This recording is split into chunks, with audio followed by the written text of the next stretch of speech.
STV News has learned that staff at Hearts have been told it's possible the club could go into administration.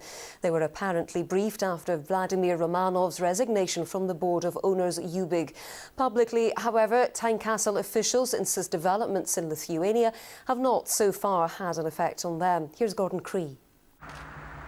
At one time, Vladimir Romanov was said to be worth £300 million, but his empire has crumbled. In an interview broadcast on Lithuanian TV last night, he said he's lost everything. Vladimir Romanov owned Ukio Bankas, which collapsed after being declared insolvent by the Lithuanian Central Bank. His investment company, UBIG, is the majority shareholder of Hearts. UBIG, which had close ties with Ukio Bankas, now has no board of directors after Romanov and two others resigned. Because of the interlinked pledges, debt that go from UBIG to Ukio Bankos and then go back into the assets of Hearts, there's a strong possibility now that the administrator effectively is controlling that asset. So the administrator of Ukio Bankos may have it within his power to sell the assets of Hearts to recover any debt that were due to Ukio Bankos. The latest accounts for Hearts showed its debts to UBIG were £24 million. STV News has learned some staff at Tynecastle were warned administration was one possibility, although that has been vigorously denied by the club. This fan, who helped raise almost £30,000 for the club earlier in the season, now fears for the financial future. They don't have a wealthy owner anymore. They don't have anybody to turn to. They are in the hands now of people we don't even know who they're in the hands of. And I think that is the thing that the fans are most concerned about, is just, what happens next. Even among some of those who work here, confusion reigns about who's ultimately in charge. The club's managing director, responsible for day-to-day running, isn't even on the board. Financial matters are not part of his remit. But for everyone here and the fans, the impact of decisions being made in Eastern Europe could be about to hit very hard. Gordon Cree, STV News, Edinburgh.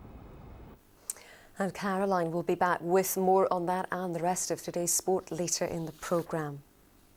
Well, now here's Caroline with today's Sports Desk. Thanks very much, Juliet. Let's start with football tonight and more on Hearts now and the fears over the club's financial future as a result of Vladimir Romanov's business problems. If they were forced into administration this season, they'd be docked 18 points, which would leave the Tynecastle team bottom of the SPL and facing a struggle to avoid relegation. Well, if Hearts went into administration, I think the viewing public will sort of understand the process now from what happened with Rangers. So you're getting into things like creditors' vaulting agreements. Whether that can be agreed or not means whether you sort of stay within the SPL or have to drop down to the third division. The situation at Hearts has to be isolated to the way that Romanov ran Hearts under his ownership, which was spending more than the club was actually making, funding that loss through debt that he was providing, and frankly spending well beyond the means of Hearts Football Club. And that's not really symptomatic of the other issues which Scottish football is facing currently.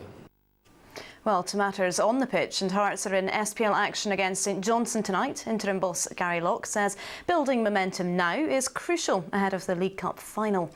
Hearts will be without Scott Robinson, who's out for the rest of the season through a knee injury, and defender Dylan McGowan. Saints boss Steve Lomas says he doesn't believe Hearts' current turmoil will affect the players tonight. Mine is, it was another defeat and something that we're not happy about. So it's important that over the next couple of weeks that we try and get a couple of victories. And as you say, we've got a big cup final to look forward to. It's a lot to be positive about. And if we can get a couple of victories before that, then it'd be great. They'll be up for it. The second half against Motherwell, I watched DVD. They're very positive. Big John Sutton and Big and Go up front caused a lot of problems. So, listen, at the end of the day, don't matter who you play against, if you don't perform, it's very seldom you go away from home and pick up 3 points.